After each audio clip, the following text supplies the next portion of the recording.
Hello and welcome to today's session on marriage and intimacy.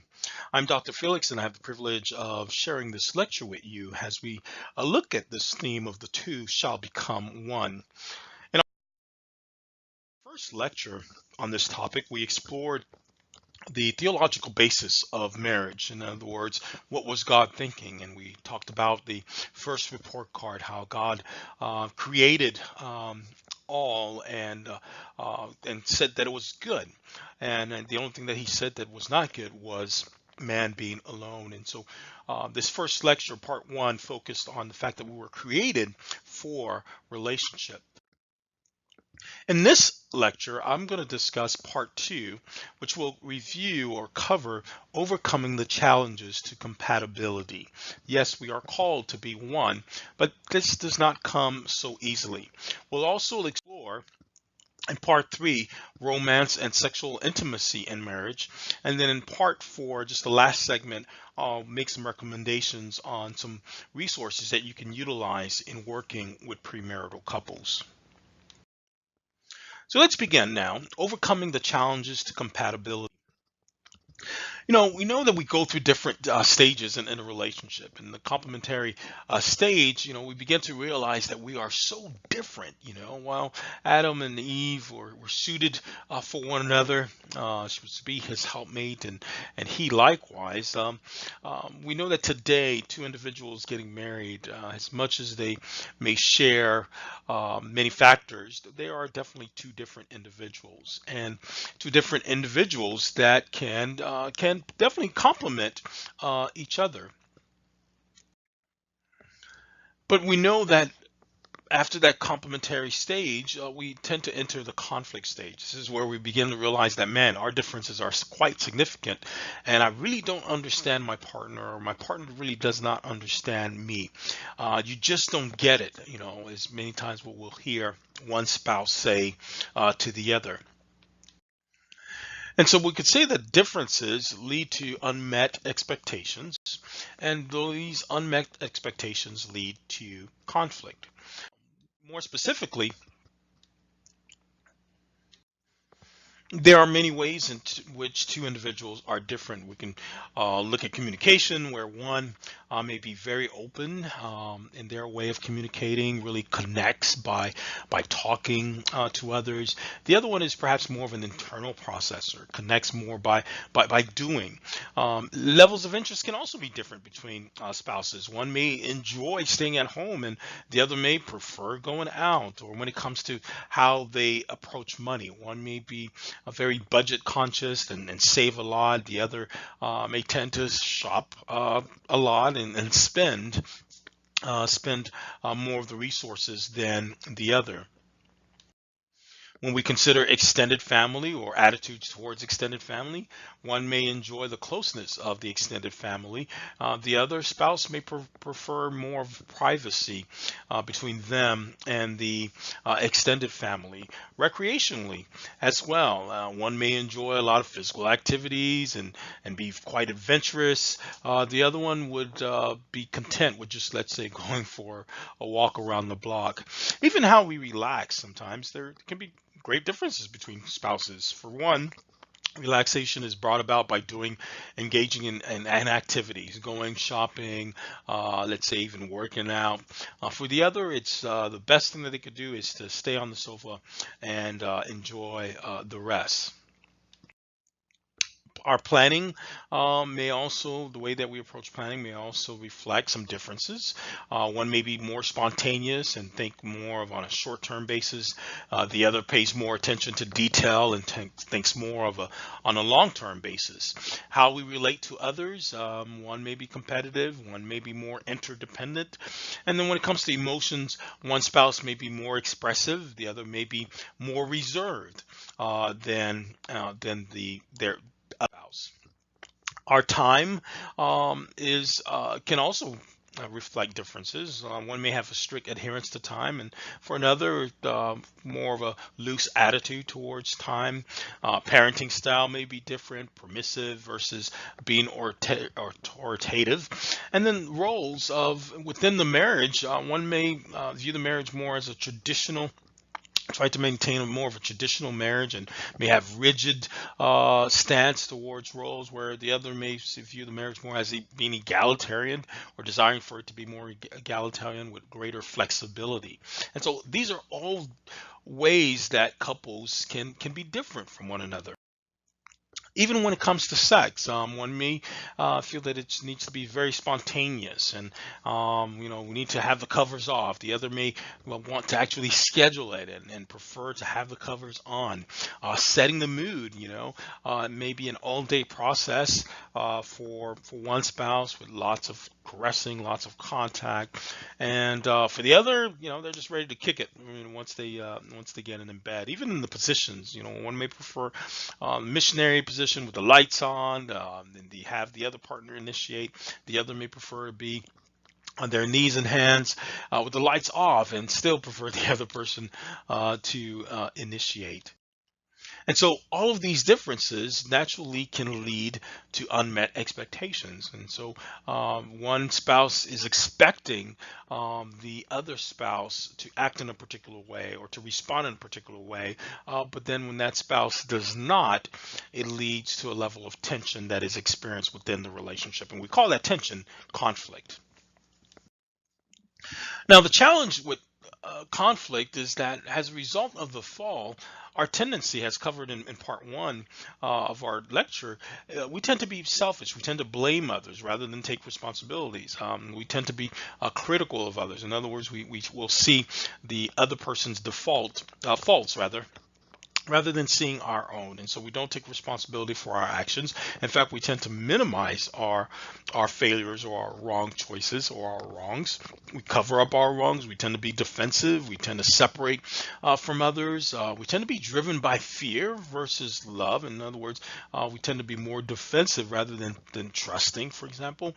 And so many times you'll find that we tend to be lack understanding of what the other person is trying to communicate, or what they are trying to emphasize.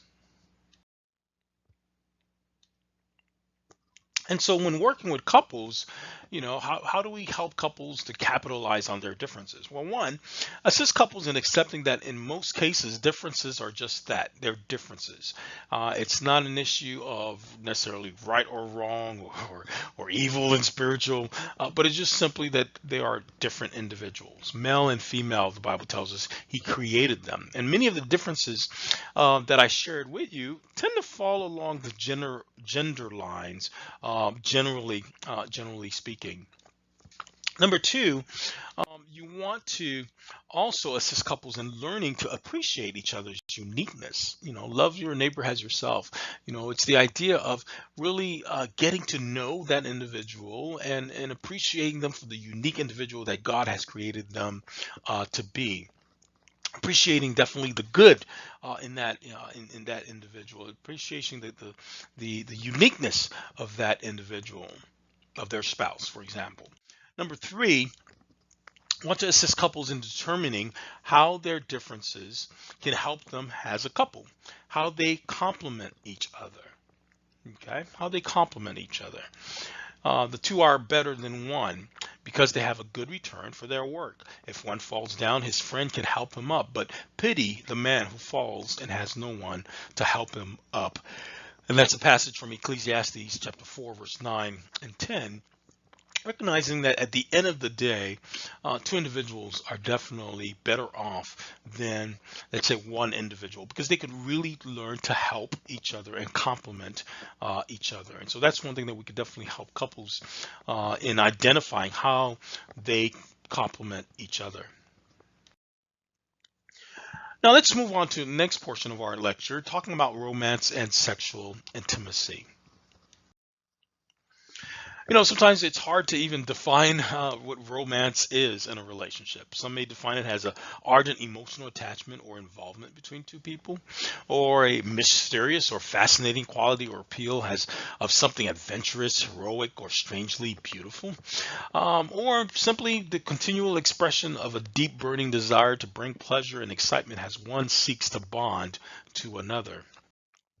And so many times others have identified romance or defined romance as just simply the fuel that keeps the passion in a healthy relationship, the flame that excites, that burns, and that continues to draw the two individuals towards greater levels of intimacy, greater levels of oneness.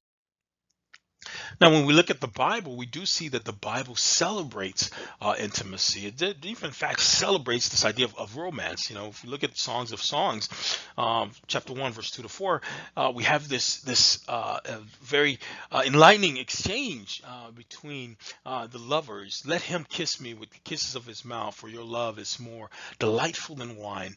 Pleasing is the fragrance of your perfumes. Your name is like perfume poured out. No wonder the young women love you. Take me away with you. Let us hurry. Let the king bring me into his chambers. Just a loving banter between these two individuals. But we do know that at times there are barriers that keep us from really getting to know one another, really drawing in an intimate relationship, an intimate romantic relationship.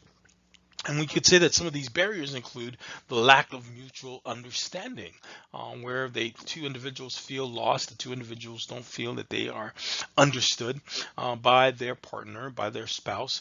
Sometimes it's a lack of healthy communication. Sometimes it's the result of unresolved conflict, so the lack of resolved conflict. Sometimes it's just a lack of openness and vulnerability in the relationship, or sometimes there's just a lack of desire to discover. In other words, we feel that we already know the person since we married our spouse, but the reality is that we are continually evolving, we are continually developing, and so there has to be a continual desire to discover who this partner is, who this individual in our lives is. And when there's a lack of the desire to discover, then distancing can easily begin to occur, because as we're evolving, the understanding that should be there is not reflected. Other barriers to intimacy and romance would definitely include lack of time invested in the relationship, where two individuals are so busy that they're not spending adequate time. Sometimes it's due to the lack of positive self-image or personal well-being. Naturally, if someone is not caring for themselves. Let's say if someone is abusing any substances, that would be a reflection of lack of personal well-being, and so that would be interference to the two individuals drawing together. Sometimes it's due to a lack of appropriate boundaries around the relationship. In other words, there are too many factors or too many individuals that tend to step in to the relationship. Let's say if boundaries are not properly aligned when it comes to extended family members, in-laws, for example, or not enough boundaries in regards to work, or even around relationships within the church. If the main relationship, which is the husband and wife, there isn't a clear boundary around that relationship, then that could definitely lead to a lot of interference from outside parties. Sometimes the barriers can also involve a lack of understanding of what true intimacy involves. And naturally, if there's a lack of repentance and forgiveness in the relationship, then that definitely is going to equate to a greater distance between the spouses. Now, when we look at sexual gender differences, there are many, and again, these I will share with you are many that we find in relationships between men and women. But again, we're speaking generally, so they're not specific to each individual. Each individual is yet unique. But in general, we could say that due to consistent hormonal levels, men may have one routine sexual approach and find satisfaction in that. For women, however, due to changing hormonal levels, women may need different types of amounts of stimulation. Number two, arousal increases a man's visual appreciation of his partner's body, whereas for a woman, insecurities about her appearance can definitely inhibit her sexual desire, her sexual response. Number three, men lose their sexual desire after a single orgasm, and that's basically our biology, how we're wired. But for women can actually enjoy multiple orgasms. Men need to feel connected, need sex rather to feel connected, whereas women need to feel connected to desire sex. So, for example, if she feels distant from her mate, from her spouse, he hasn't really expressed any concern or any care or hasn't tried to draw closer to her, well, it's going to be hard for her to desire sexual contact because she doesn't feel connected to him. But if she does feel connected to him, then that allows for the desire to develop. Men are usually aware of sexual urges before sexual contact. Women are often not aware of feeling aroused until sexually stimulated. And so many times or there have been suggestions that for women, for a spouse, for a wife, don't ask her husband should not ask his wife, is she in the mood, but rather try to help her get in the mood. Stress and tension is also a key. There's also a key difference in how men and women respond. For men, it may actually trigger their arousal system and help with performance. But for a woman, she actually needs to be relaxed and opened up to enjoy and be sexually responsive. And so stress, it could be an enhancer for a male, whereas for a woman, it may actually inhibit her response. Now, we know that we go through different developmental stages, and one of the key developmental stages that women go through is menopause. Menopause is that time of life when a woman no longer ovulates or menstruates, and so the onset can be different for different women, but usually around 45 to 55. Some has early, has 35, and some as late as 60. And the process can take as long as 15 years to go through. And so some of the symptoms as a result are hot flashes, night sweats, irritability, mood changes, and fatigue, which all can definitely impact the sexual desire for a woman. And so we know that 20 to 45% of women report decreased sexual desire during menopause. A lower libido may be the results of lower estrogen because there's a decrease in estrogen levels, decrease in progesterone, as well as testosterone in the women. And so some of the common treatments may be for her to use a lubricant, again, to be more lubricated for intercourse. She may, use hormonal creams, or may engage in hormonal replacement therapy or testosterone replacement therapy. These will all be in consultation, of course, with a medical doctor, except for the lubricant. These tend to be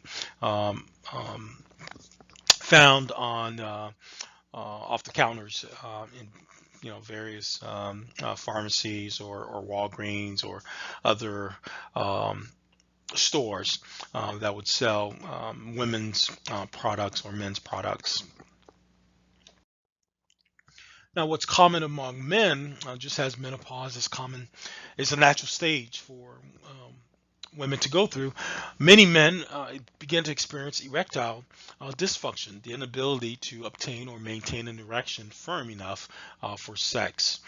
And so some of the physical causes can include the fact that perhaps the man is experiencing heart disease or high blood pressure, or maybe positive for diabetes, or maybe dealing with obesity, or maybe receiving treatment for prostate cancer, or has a low testosterone count, or certain prescriptions may cause a side effect that lead to erectile dysfunction.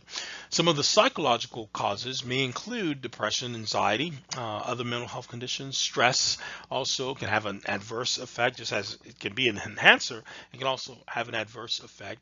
Or sometimes it's just simply fatigue or relationship problems due to stress, poor communication in the relationship. All can contribute to ED for the male in that relationship. And so some of the common treatment forms for erectile dysfunction may be receiving a prescription for Viagra, for Cialis, for Levitra. These are all different oral medications that stimulate erections. This may also include self injections or testosterone replacement therapy, the use of penis pump.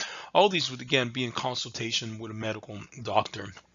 Definitely, for women and men, and, counseling and definitely engaging in sex therapy, which is counseling with a sex therapist, a trained individual that is ready to assist couples in exploring what some of their issues are in the relationship as it relates to their sex life. Now, apart from these developmental experiences, couples at any stage of development, whether in their first year of marriage, in their 20s to their 20s, their 30s, their 40s, they may experience several of these different issues that can hamper their sex life. And so this includes being too busy for sex.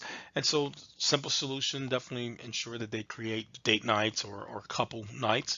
Sometimes it's inhibitions or the lack of investment in increasing sexual knowledge or attitude. And so not knowing and not enhancing their understanding or their knowledge about sex, because again, the average person um, has really never received sex education, or at least not from the parents. There may have been some sexual education in school, and so as leaders, it's a great opportunity for us to educate our parishioners or educate the individuals that we work with on what is a healthy sexual life and marriage looks like. And so if there is a problem with inhibitions, then definitely attending a workshop, reading, engaging in dialogue, attempting new behaviors, and again, working with a counselor with sex therapy may be avenues to assist the couple. Sometimes there's tension, conflict, unresolved hurt, anger, trauma. Again, all of these can be addressed. So learning to communicate, getting counseling to help address some of these issues would be highly recommended. And then we also know that once you start having kids, kids can be on their own time zone, and so sometimes the children are around, they take up too much time, too much energy.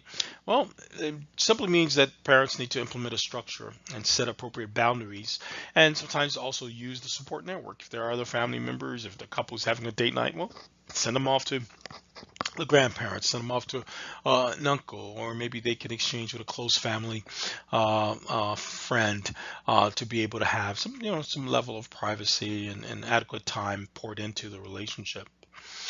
And then there's always the problem of we'll do it later, later, later. Well, sometimes the solution can simply be to start early. The sexual activity, sexual contact doesn't have to be a long repertoire. Sometimes we can just simply enjoy quickies, every so often. Sometimes it's just simply a matter of turning off the TV, putting the phones away, and taking time to enjoy the gift that God has given them. And so, what we do know is that sex was created by God for procreation and also mutual erotic pleasure. That's why Proverbs chapter 5, verse 15 and 19 says, drink water from your own cistern, running water from your own well. Should your springs overflow in the streets, your streams of water in the public squares, let them be yours alone, never to be shared with strangers. May your fountain be blessed, and may you rejoice in the wife of your youth, a loving doe, a graceful deer. May her breast satisfy you always. May you ever be captivated by her love. And so, in working with couples to develop greater levels of intimacy, we can assist couples in addressing their unresolved conflict. We can definitely assist them in improving their communication styles and their conflict resolution skills. We could help them to develop a healthy theology on sex and intimacy. as we find in the word, we can definitely encourage them to be more open to talking openly with one another about their sexual relationship. And so many times when there's already conflict in a relationship, talking about the sexual intimacy or their sexual lives, it can be very difficult for couples. And then if they're definitely coming with a lot of inhibitions, or where from backgrounds in which talking about sex is taboo, then we could definitely gift them with the opportunity to address this in a healthy way, address their sexual relationship in a healthy way, to bring resolution to some of their challenges. We can also assist couples in identifying basic steps that can help them improve their level of intimacy, including sexual intimacy. And so, key areas to explore with couples can be their communication, their conflict resolution, perhaps personality issues, financial, how they deal with finances, their sexual expectations, and their satisfaction within their marriage, their spiritual beliefs, their leisure activities, role of relationships. And so, here I'm talking about with premarital couples, that is, as they're going into marriage. It's definitely very important for us to explore all of these different areas to truly assist them and preparing them for the journey ahead. So family and friends, their marital expectations, if this was a couple that cohabitated, and so exploring that stage of the relationship as well. And then it's also important to make sure that none have what we call idealistic distortions. And so it's the idea that, man, because we love each other, for example, we'll never get into fights, we'll never experience a lot of conflict, or we just need to sleep over it and time will solve all of our problems, would be another unrealistic expectations, and one that could definitely make the problems worse. Exploring roles in the relationship, very important. And then definitely looking at their spiritual compatibility, their spiritual beliefs, a very key area to address with premarital couples. And one of the tools I strongly recommend would be Prepare Enrich. It's one that I've been using for almost close to 20 years now. This is an instrument, an assessment tool that explores all of these 14 to 16 areas that we just touched on, and kind of sees where each of the spouses, each of the partners line up, rather. Um, um, and where there are strengths in the relationship and where there are growth areas, or so areas for them to truly work on and continue to develop. And so this is a great tool that counselors and ministers can utilize. It definitely requires some training that's provided by the organization, but it's a fascinating tool that can really help couples as you walk them through the process of premarital counseling. And so this completes this lecture on marriage and intimacy.